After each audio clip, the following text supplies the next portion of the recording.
Welcome everyone to our last session of the first day of our health tech event. I have the pleasure now to introduce David Segal, who is the Chief Innovation Officer at Naqi Logix. And Dave will share with us if smart earbuds can serve as a safe, non-invasive alternative for brain implants for device control. Dave, with that, I hand it Christoph, over to thank you. you so much The for the stage is beautiful yours. intro.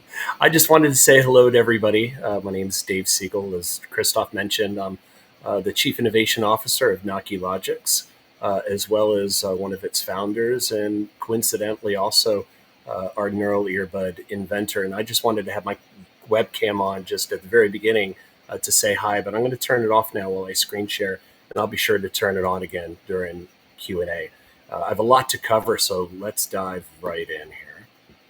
And in order to really answer that question, can smart earbuds serve as a safe, non-invasive alternative to brain implants for device control? First and foremost, I don't want to ever convey the thought that this question to be true in any and all cases, such as locked-in syndrome, maybe severe neurodegenerative disorders, but I do have a high conviction level. I think that this question would be true in many, many cases across many different categories of paralysis, etc. So let's just dive in. In order to really answer this question, I think it's safe to say I wanted to give everybody a quick primer on thought control to begin with. And the first thing I wanted to say to everybody is that brain waves are incredibly complex and more unique than even your fingerprints. And I listed just some of the very basic brain waves here, such as delta, theta, alpha, beta, gamma, etc., and included some of the frequency ranges and really what some of these brain waves are responsible for, whether it be active thinking in the case of beta waves or even cross-modal sensory processing, such as sight and sound, or it could be even taste and smell. And many of you are probably thinking, okay, well, where does this really come into or apply to thought control?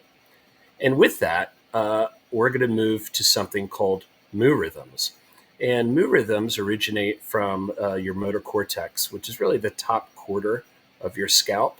And these particular waves or rhythms are really in charge of both voluntary or slash physical and also imagined movement. And I have a picture here of a baseball because, interestingly enough, whether or not you throw a baseball or you imagine yourself throwing a baseball, the areas on top of your motor cortex actually go dark and stay lit in various areas in a very, very similar way.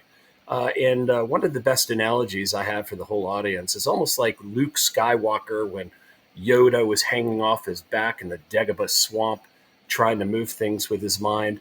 Interestingly, moving things with your mind, up, down, left, right, forward, and back, are really core to these type of rhythms, and also this type of imaginary movement or imaginary intentions or directional intentions, so to speak, are really central to thought control. So with these imaginary directions or imagined directions, they've really resulted in the following device control capabilities. Many of you have seen thought-controlled mouse cursors. Some people or research groups have done thought-control wheelchairs, drones, cars. You're familiar with prosthetic limbs. Even a few years ago, there was a research group, a government research group, working on a F-35 flight yoke.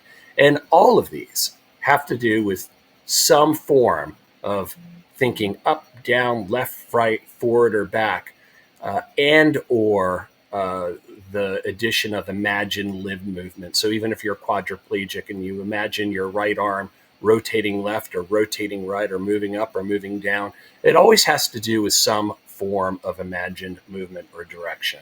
And, does this sound familiar? Now we're getting into what you might be familiar with in your various news feeds. So, for instance, I have a quote here from Elon Musk, the leader of Neuralink, saying the goal is to move the mouse around the screen just by thinking. And Neuralink's trying to get as many button presses as humanly possible just from thinking.